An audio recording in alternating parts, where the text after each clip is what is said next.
Welcome to today's computing lesson. We are going to be starting a new unit now, looking at emails. Previously, we looked at simulations, and this time we're going to be looking at emails. We're going to be sending some emails ourselves.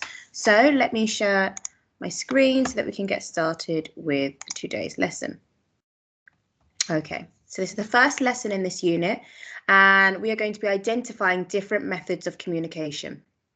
By the end of this lesson, you'll be able to list a range of different ways to communicate. You're going to be able to use ToConnect, which is a place on Purple Mash to highlight the strengths. It's an activity on Purple Mash, ToConnect. You're going to be using it to highlight the strengths and weaknesses of each method. And then you're going to order the various methods of communication that have been used throughout history before reflecting on how you think communication will change in the future. So, what are emails? First thing I want you to do, emails, E and then mail, is short for something. Do you want to pause the video and have a guess? What do you think emails are short for?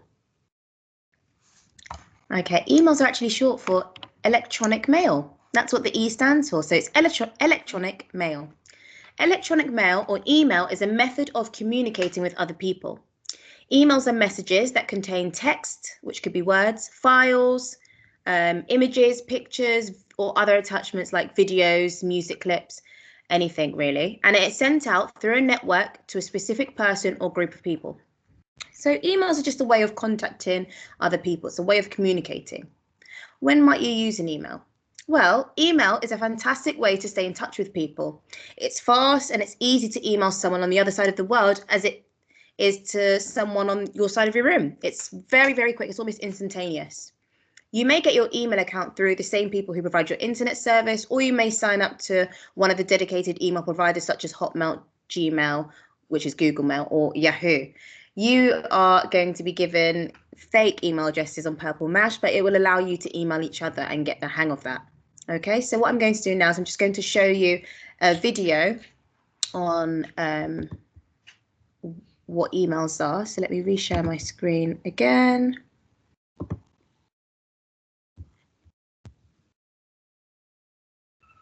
Okay, and this is just how emails work. So let's just make.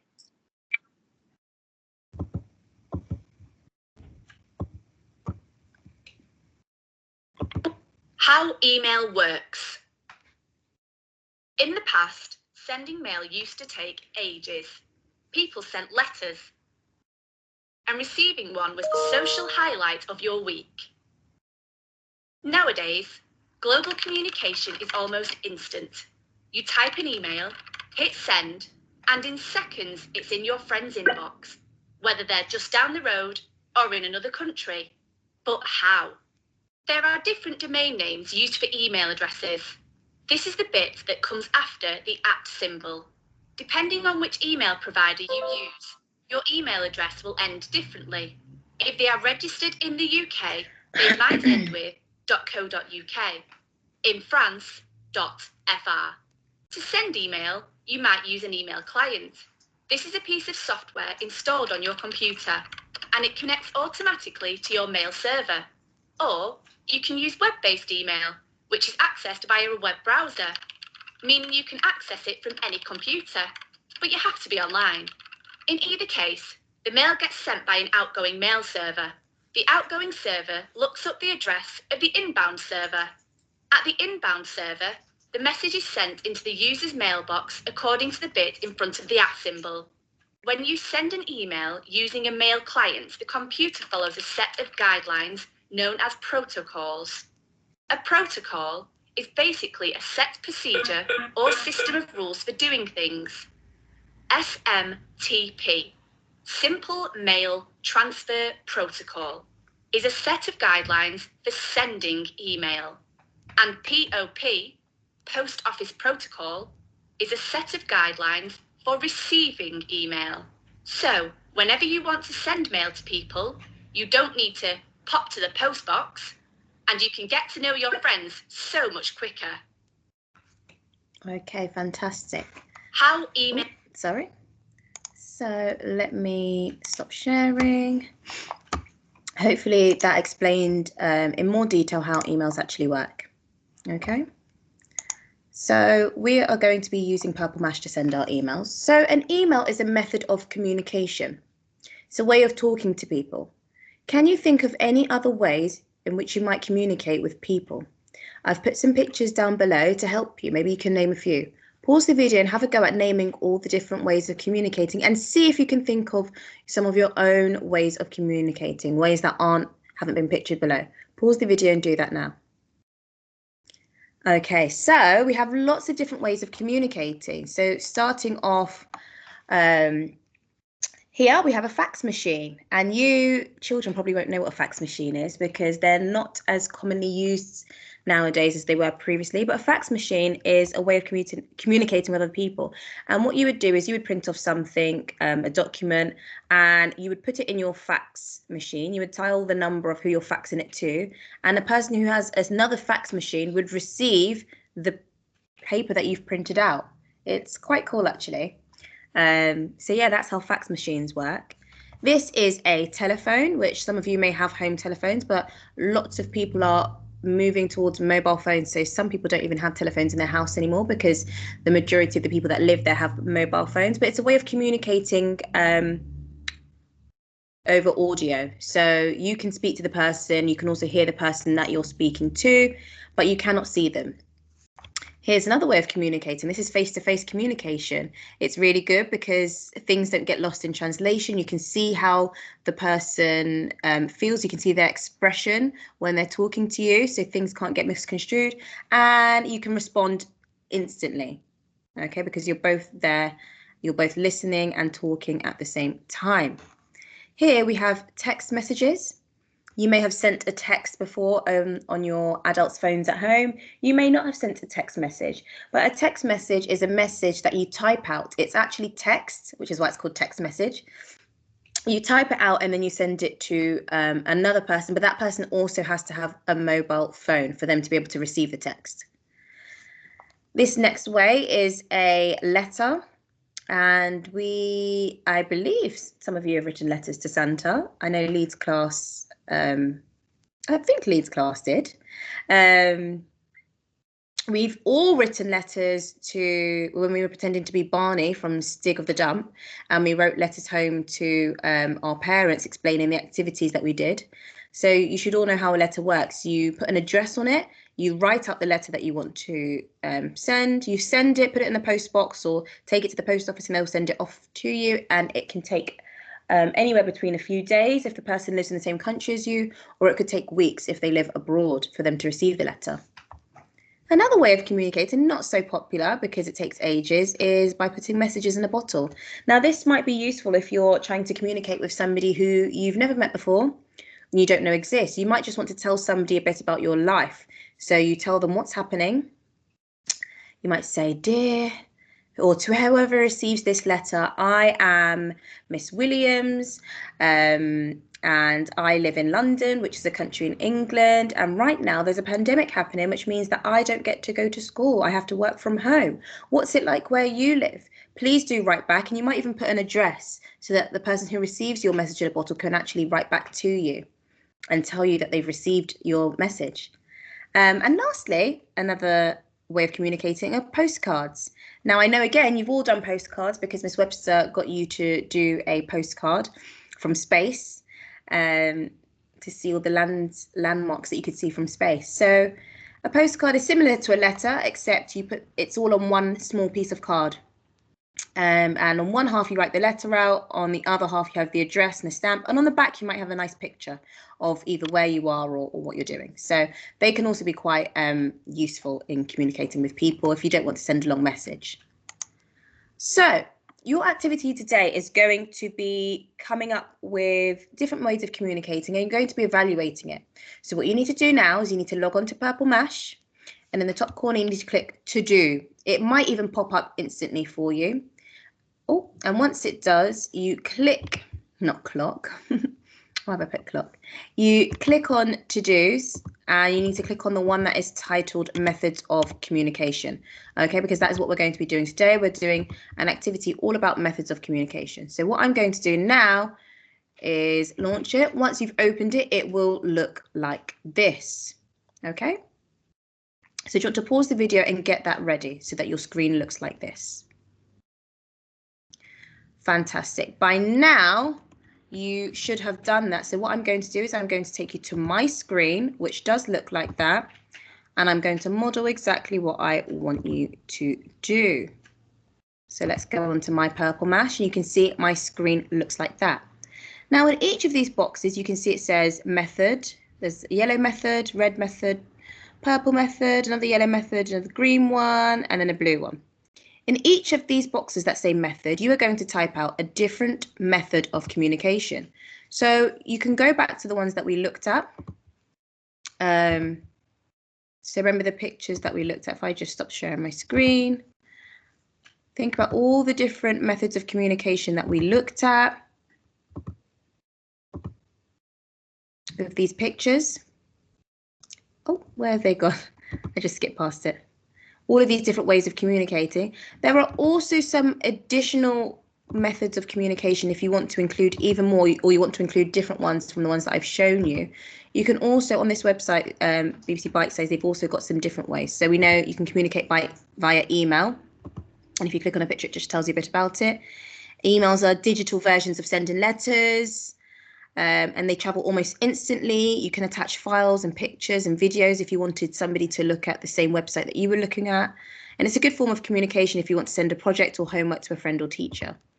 There's also blogs, which is a website. It's almost like an online diary where you just write down your thoughts and feelings and interests, and other people around the world can come and read your posts, look at your pictures and videos.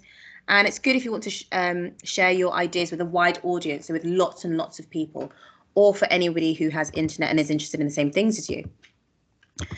Newspaper, so email newsletters are also a great way of communicating. I know Miss Ryan communicates with all of you by sending the Ark Franklin Times every Friday, and that's an email newsletter.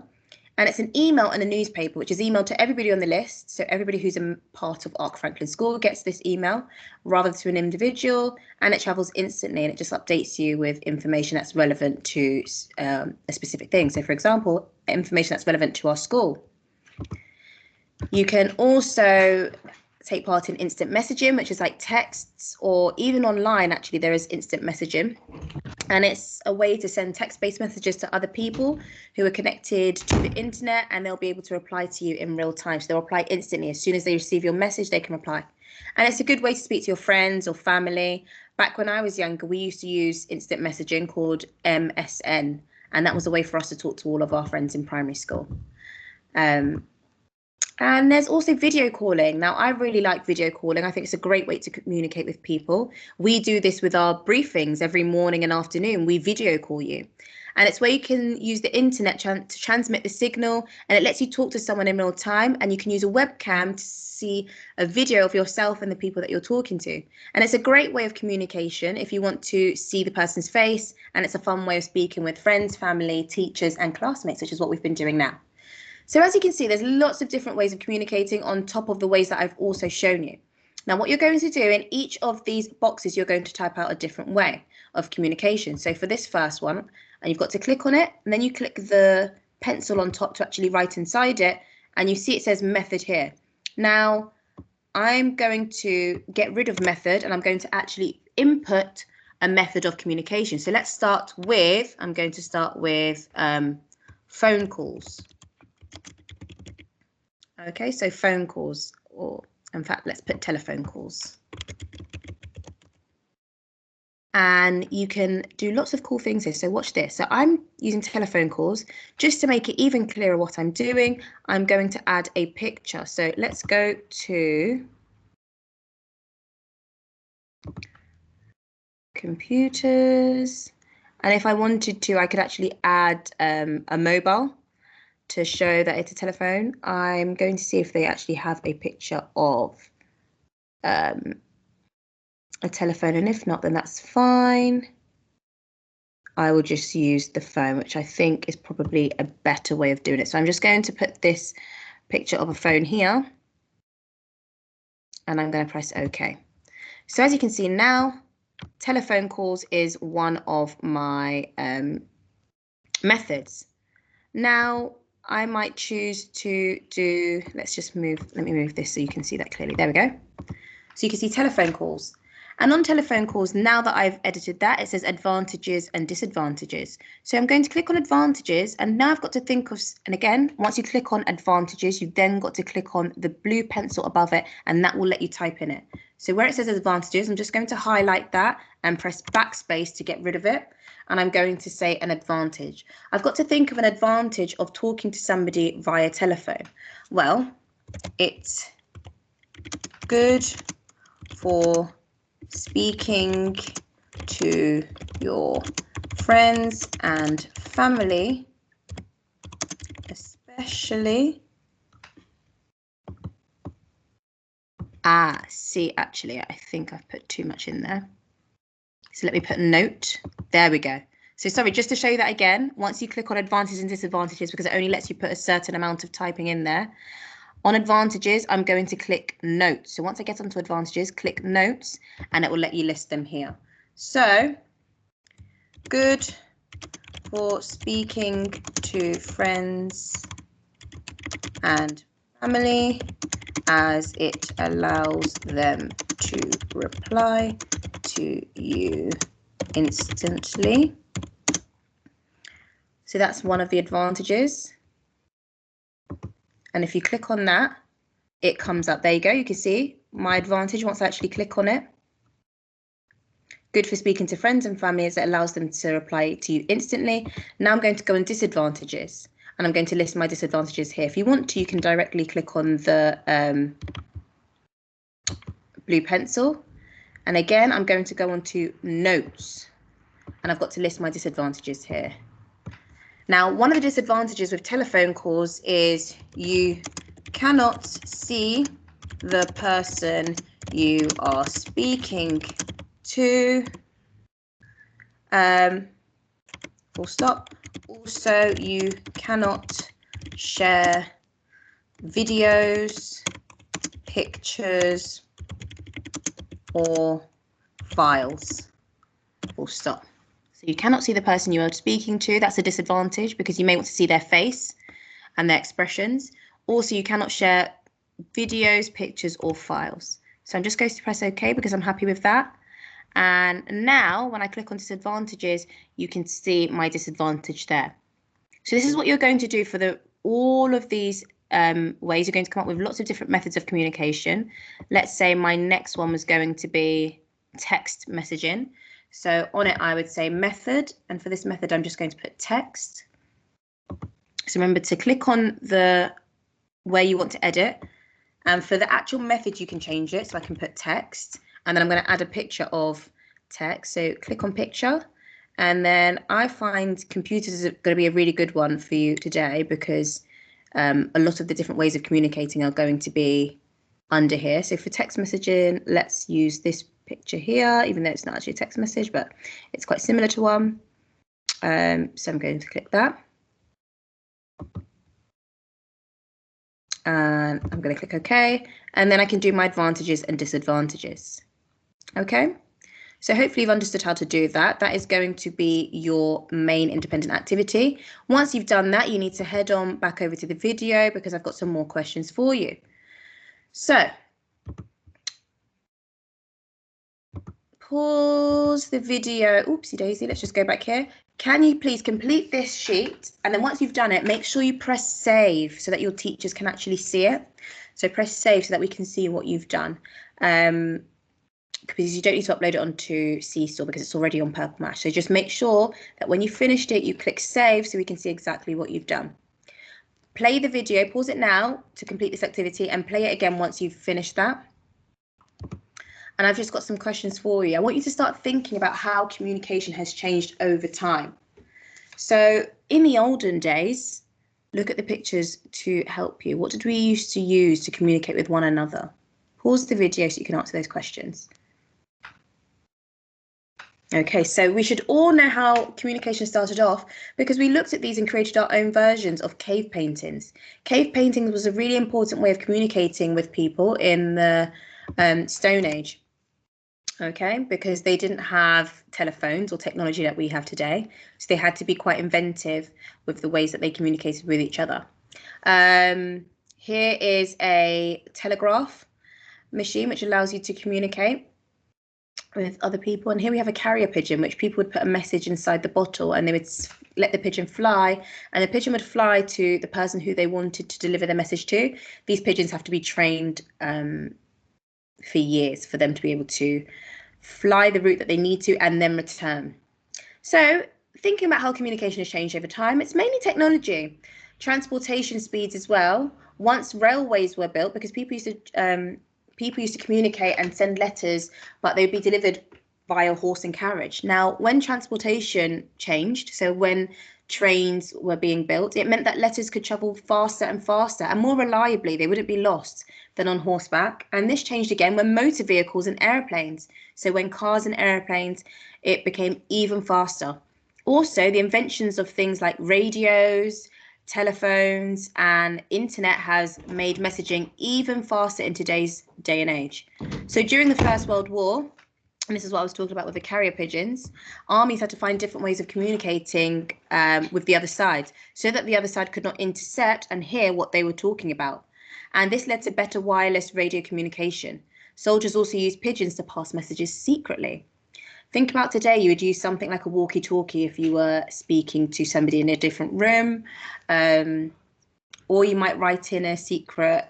Sometimes you have these pens that in invisible ink. You might write a letter in that and hope that the person who you're writing a letter to, you might give them a special UV light, which would allow them to read the secret message. So my question I'm going to leave you with is, how do you think communication will develop in 10 years' time? So far, we've looked at different methods of communication in the present. We've also looked at communication in the past and methods of communicating, such as cave paintings and carrier pigeons. How do you think communication will change in the future? I'm going to leave this with you. Okay, I want you to really have a think about that. And if you have an answer that you would love to share, then do type it out on Seesaw or write it down on paper and send it to us. Okay, that is it for today's computer, and I hope you enjoyed that lesson. Next week we are going to be typing some emails, very, very exciting. So I will see you in next week's video. Have a lovely week, year 3, and I'll see you later. Bye.